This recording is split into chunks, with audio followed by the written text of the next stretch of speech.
අපි ගිය සතියේ බොහොම ප්‍රාථමික මට්ටමින් සරල සතර සතිපට්ඨානය වඩන ක්‍රමවේදයක් පිළිබඳ ප්‍රායෝගික ක්‍රමවේදයක් පිළිබඳ සාකච්ඡා කරා පුහුණු වුණා.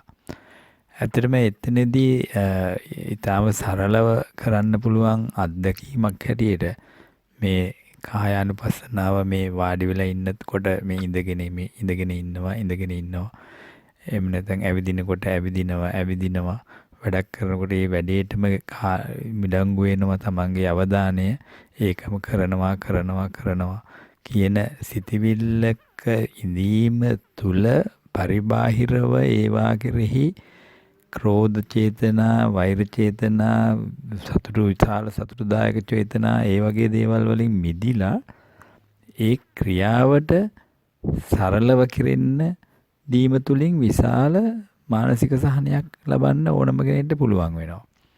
මේ සියලුම වැඩ කටයුතු කෙරෙන අතරේ මේ ලබන සහනය බොහොම උසස් සහනයක්. ඇත්තටම ඕනම කෙනෙක්ට ඒක අත්විඳින්න පුළුවන් වෙනවා. ඉස්සරට වැඩිය මට ඇත්තටම මේ කටයුතු කිරීම පහසුයි කියන එක. හැබැයි මෙතන මේ කියන තැන මේ බොහොම ප්‍රාථමික විදිහට අපි බැලුවේ සතර සතිපට්ඨානය. ඉතින් මින් එහාට අපි පොඩ්ඩක් බලන්න වෙනවා මේකෙන් ලැබෙන සහනයක් තියෙනවා කියලා හිතෙනවා නම් ඇත්තටම මීට වඩා මොනතරම්නම් සහනයක් ඇති වෙන්න පුළුවන්ද මේ භාග්‍යතුන් වහන්සේ දේශනා කරන සම්මා දිට්ඨිය. එහෙම නැත්නම් මේ අපිට තියෙන දැනට තියෙන දිට්ඨිය හැටියට යෙදිලා තියෙන මේ යමක් තියෙනවා පවතිනවා කියනම හැඟීම මිස ඇත්තටම වෙන්නේ මේ මොහොතක යමක් හටගෙන නිරුද්ධ වෙනවා පමණක්මයි මේ ලෝකයේ තුල. ඒ නිසාම මට වෙන්නේත් ඒකමයි. මම ඒ මොහොතේ ඇති වෙමින් නැති වෙන සන්තතියක් විතරයි කියන හැඟීම ආවොත්. ඉතින් මෙන්න මේ ඒතෙන්ට එන විදිහ ගැන පොඩ්ඩක් සාකච්ඡා කරන්න වෙනවා. භාග්‍යවතුන් වහන්සේගේ දේශනාව එතනින් ඉවර වෙන්නේ එකක් නෙමෙයි. ඒ නිසා අපි තවදුරටත් පොඩ්ඩක් බලාගෙන යමු. සතර සතිපට්ඨානයේ නිවැරදිම විදිහට වඩීම. එහෙම නැත්නම් මේ කය අනුව අනුපස්සනාව. ඒ කියන්නේ කයක් කොහොමද මේ මොහොතේ මගේ සිතකට කයක් තියෙන බව දැනෙන්නේ කියන වගේ දේවල් ගැන පොඩ්ඩක් අවධානය යොමු කරන්න මින් ඉදිරියට අපි බලාපොරොත්තු වෙනවා. ඉතින් අපි ඒකත් කරන්න බලාපොරොත්තු වෙන්නේ ඊටාම හෙමින් ශීඝ්‍රයෙන් යන ගමනක ගිහින් මේක පටලව ගන්න බලාපොරොත්තු වෙන්නේ නැහැ. ඒ නිසා කෙනෙක්ට හිතෙන්න පුළුවන් තරමක් ධර්මාවබෝධය ලැබුව කෙනෙක් නම් මේ මොන වැඩක්ද මේ කරන්නේ මේ කවුරුත් කියන අර පිම්බින හැකිලෙන භාවනාව එහෙම නැත්නම් හුස්මයක ඉන්නවා කියන එකක් නේද කියලා වගේ හැඟීම් එන්න පුළුවන්. නමුත් බලාපොරොත්තු වෙන්න මේ ගමනක පඩිපෙළක ආරම්භය විතරයි තවම අපි. ඒ නිසා ඉදිරියේදී ඒ දැක්මකට එීම කරා තමයි මේ යන්නේ කියන එක.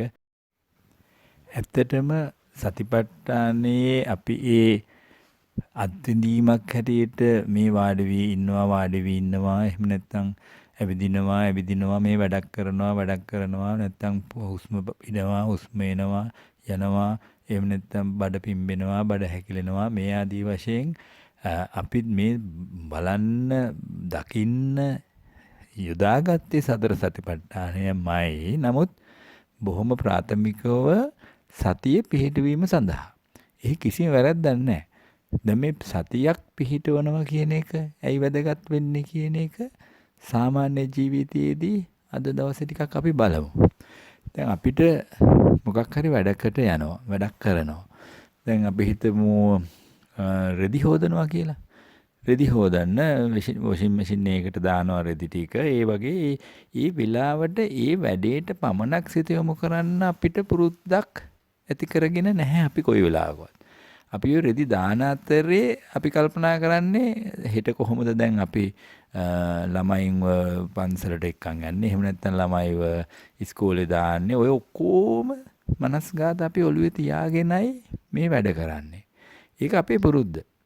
අන්න එතන නිසා අපිට මේ අනවශ්‍ය කරදර ඔළුවට ඒ වෙලාවේ එනවා. අන්න එතනින් පොඩි සහනයක් මේකෙන් ගන්න හොඳටම පුළුවන්කම තියෙනවා. මොකද්ද අපි කොහොමද සහනය ගන්නෙ? ඒ කරන වැඩේට පමණක් හිත යොමු කිරීම. ඒ වැඩේ විතරයි අපි හිතේ තියෙන්නේ දැන්. ඒ වැඩේට අදාළ දේ කෙරෙනවා. නමුත් පරිබාහිරව දේවල් ඒකට අඩංගු කරගන්නේ නැහැ. අපි දන්නේම නැතුව බොහොම සාමකාමී සතියක ඉඳගෙන ඒ වැඩේ කරන්න පුළුවන් වෙනවා. අපිට මේක ඕනම වැඩ කරන්න පුළුවන්. අපි වාහනයක් එලවනකොට නොදැනුවත්වම කරන්නේ ඕක. දැන් වාහනේ එලවන ගමන් භාවනා කරන්න උස්ම ඉහළ උස්ම පල්ලෙහා කියලා කරන්න ගියොත් මොකද වෙන්නේ කියන එක 아무තුවෙන් කියන්න දෙයක් නැහැනේ. අපි වාහනේ එලවනකොට ගියර් එක මාරු කරන්න එහෙම නැත්නම් බ්‍රේක් කරන්න වෙන වෙලාවට දන්නේම නැතුව ඒක වෙනවා. ඉතින් මේක වෙන වැඩක්. නමුත් අපිට පුරුදු නැහැ මේ වැඩේ කෙරෙහිම අවධානය යොමු කරමින් කරන්න. වාහනේ එලවනවා වගේම කරන්න පුළුවන් නම් ඔය හැම එකම කිසිම ආරවුලක් වෙන්නේ නැහැ. බොහොම පහසුවෙන් ජීවිතය ගත කරන්න පුළුවන්.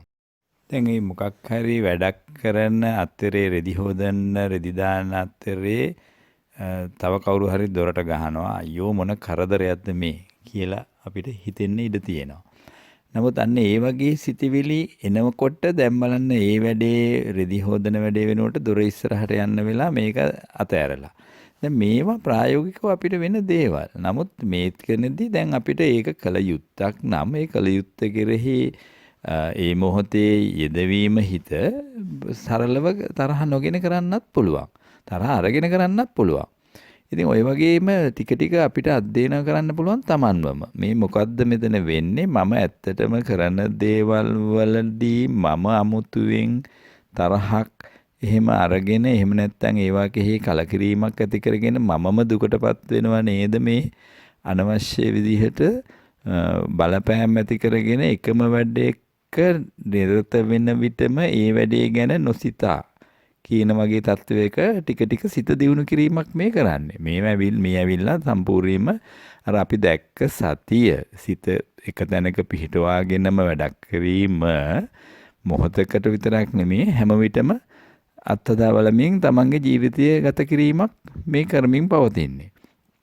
දැන් මෙහෙම කරන පුද්ගලයෙක්ට තේරෙන්න ගන්නවා මේක හරි සහනශීලී වැඩක්. ඉස්සර මට මහා කරදරයක් වගේ ජීවිතයක් තිබුණා. නමුත් දැන් ගලන් යනකොට කරදරයක්වත් නැහැ. කරදරයක් ගන්න මම විතරයි කරදරයක් එක කරගන්නේ. මම කරදරයක් කර නොගෙන කරන ක්‍රමත් තියෙනව නේද කියන එක. ඒ කියන්නේ මේක වැඩ කරනවා. මේක මේ ජීවිතයේක සහනයක් එක්ක යන්න පුළුවන් ගමනක් තමයි මේ භාග්‍යතුන් වහන්සේ දේශනා කරලා තියෙන මේ පැත්ත අපි මේ සරලව බොහොම ප්‍රාථමිකව ගන්න පොඩ්ඩෙන් පවා.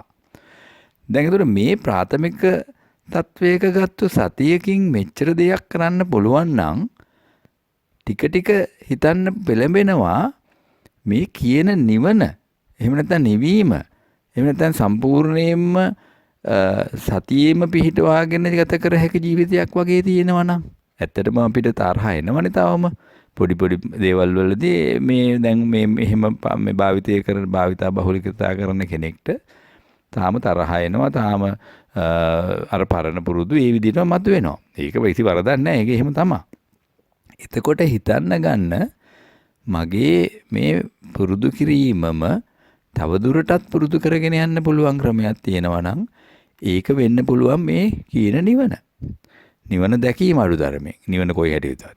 ඉතින් අර සම්මාදිට්ඨියක් කියලා දෙයක් කියලා තියෙනවනේ. ආර්ය සම්මාදිට්ඨිය. අන්න ඒ ආර්ය සම්මාදිට්ඨිය කියන්නේ මොකක්ද කියලා දැන් ටිකක් හොයන්න බැලෙන්න පුළුවන්. අන්න එහෙම හොයන්න පෙළඹෙන කෙනෙක්ට දැන් ටික ටික අපි සරලව හිතමු මොකද්ද මේ ආර්ය සම්මාදිට්ඨිය කියන්නේ කියලා. දැන් අපි සතියේ තියාගෙන මේ රෙදි හොදන උදාහරණයම ගමුකෝ. ඕනම දෙයක් ගන්න පුළුවන්. ඕනම වෙලාවක කරන්නේ හැමදේම වෙන්නේ ඒකමයි. ඉතින් කමක් නැහැ. රෙදි හොදන උදාහරණේ දැන් රෙදි දාන අතරේ රෙදි ගැනම ඒ කටයුත්ත ගැන කාර්යය ගැන ක්‍රියාව ගැන විතරක් හිතමින් කරන කෙනෙක්ට රෙද්දක් නැත්නම් වොෂින් මැෂින් එක ඉස්සරහට ගියාම වොෂින් මැෂින් එක පේනවා. වොෂින් මැෂින් එක මිසක් ෆ්‍රිජ් එක නෙමෙයිනේ. අපි කොහොමද ඒක වොෂින් මැෂින් එක කියලා අඳුනගත්තේ? ඇත්තටම ෆ්‍රිජ් එක නෙමෙයි. මේක වොෂින් මැෂින් එක. ඉතින් ඒ වොෂින් මැෂින් එක ඊයේ තිබුණානේ. ඇත්තටම තිබුණානේ. නැතුව මේ අද කඩෙන් ගෙන ආපු එකක් නෙමෙයිනේ, මේක අලුත් එකක් නෙමෙයිනේ, බ්‍රෑන්ඩ් එක. සැන්යෝ නම් සැන්යෝ ඒ වගේ දේවල් ඒ දේවල් ඒවා එහෙමම තමයි. ඒව මම පාවිච්චි කිරීමට, මේ කරන ක්‍රියාව කිරීමට සිහිය සතිය පිහිටවගෙන කරන එකෙන් මට සැනසීමක් තියෙනවට අමතරව මට දැන් හිතෙන්න පුළුවන්, හිතන්න උත්සාහ කරන්න පුළුවන්, මේ ආපු ගමන් දැක්කා මේක දැන් මම මෙතන රෙදි හොදලා වෙලා එළියට ගියාට පස්සෙත් මගේ හිතේ අර මැෂින් එකම තියෙනවා කියලා හිතා ගන්නත් පුළුවන්. එහෙම තමයි අපි කොහොමත් හිතන්න පුරුදු වෙලා තියෙන්නේ. දැන් මෙහෙම හිතන එක තමයි හරි දැනට අපිට. මේක තමයි අපේ දිට්ඨිය, මේක තමයි අපේ දර්ශනය. මෙහෙම තමයි අපිට පුරුදු වෙලා තියෙන්නේ. අපි උපන්දා ඉඳන් අපිට පුරුදු උනේ මේ වගේ හිතන්න තමයි. මීට වඩා වෙනස් ක්‍රමයකට හිතන්නද භාග්‍යවතුන් වහන්සේ අපිට කියලා තියෙන්නේ. අපිට මේ දේ පෙන්වන්නේ, අපිට මේ නිවන දකින්න කියන එක. ඒ කියන්නේ කිසිම අඩුපාඩුවක් නැතිව සම්පූර්ණයෙන්ම දුක්ඛම් කටලුවක් නොහදන විදිහේ ගත කිරීමක් කරන්න තවදුරටත් මේ මාර්ගයක් ගැන කියලා දෙන්නේ. ආර්ය සම්මාදිට්ඨිය කියන්නේ මොකක්ද එහෙනම් කියන පැත්ත ගැන අපිට ටික ටික දැන් යමු වෙන්න පුළුවන්. ඒ කියන්නේ තව විදිහකින් කියනවා නම් මේ පරණ මතක කියන ඒවා නිසයි අපිට ඒවා ඒ වෙලාවේ අඳුන ගන්න පුළුවන් වෙන්නේ. ඒක පැහැදිලිවම එහෙම තමයි.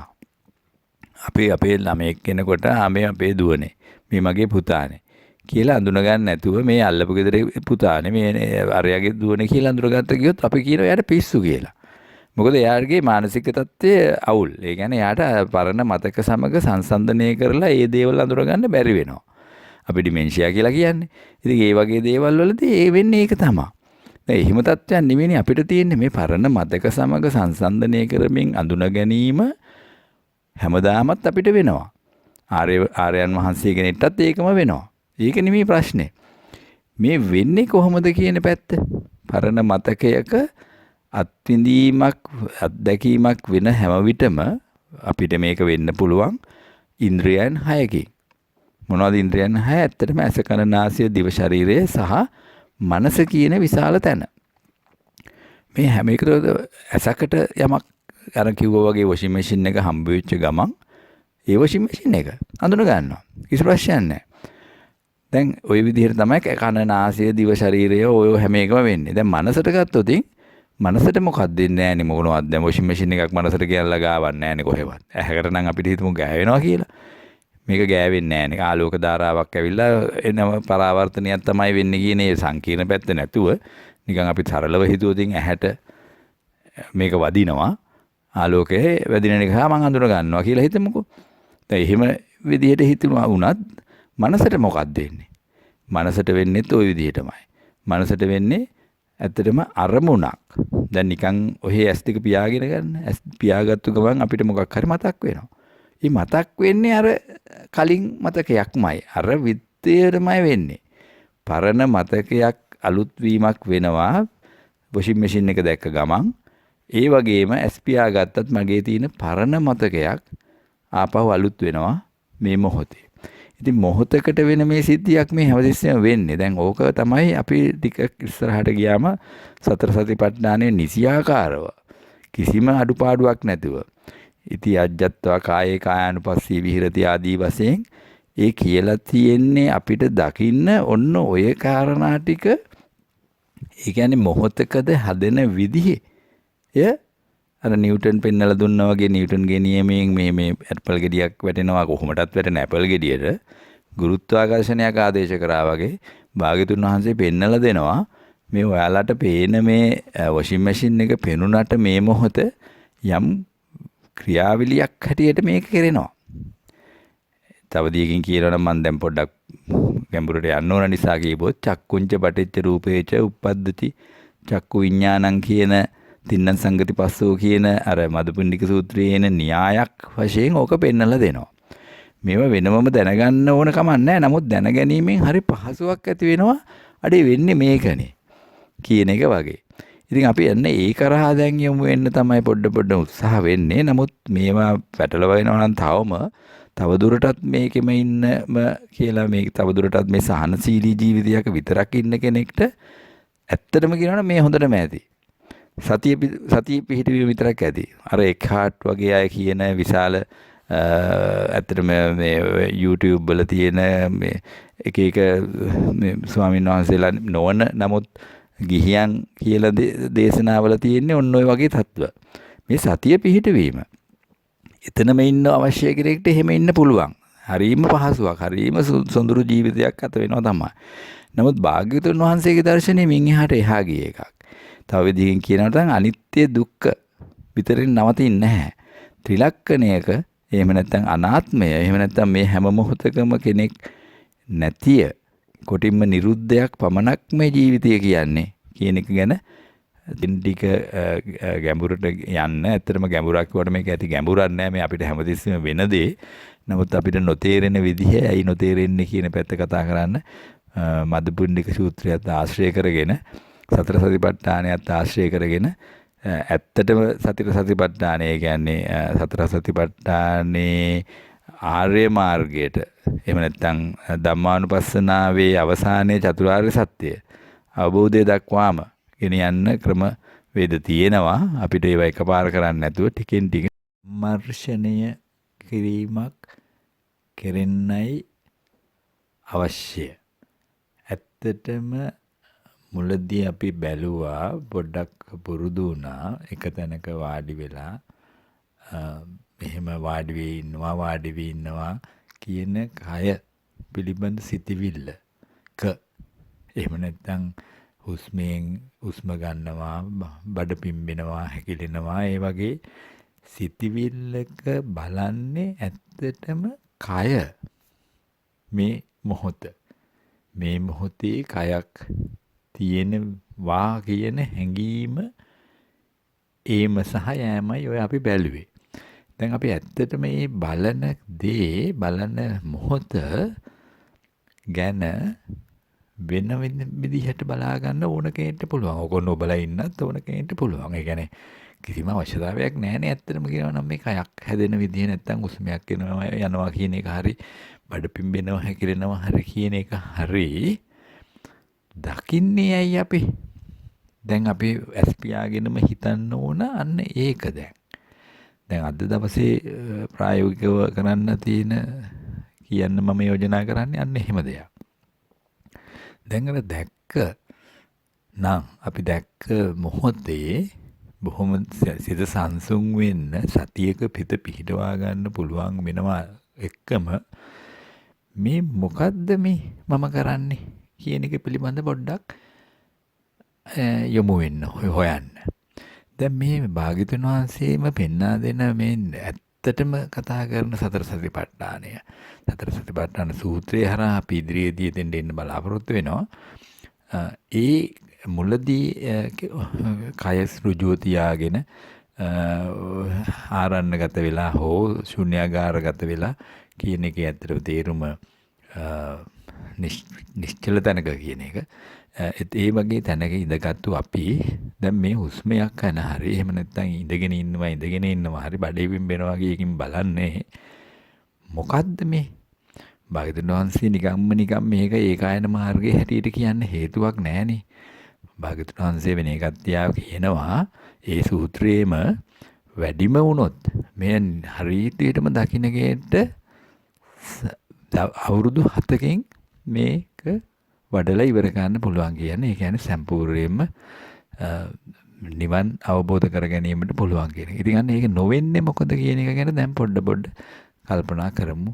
යන්න එතෙන්ට හොඳයි එන එක. ධර්මයේ පිළිබඳ යම් හොඳ අවබෝධයක් තියෙන කෙනෙක්ට වුණත් ඇත්තටම දැන් හිතන්න පුළුවන් අපි මෙහෙම හැමදාම මේ බණ අහලා හැමදාම කරපු අවුරුදු ගණක් කරපු යම් කැපකිරීමක ප්‍රතිඵලයක් මොකක් හරි තියෙනවද කියන එක Tamanටමයි ඒක තේරෙන්නේ.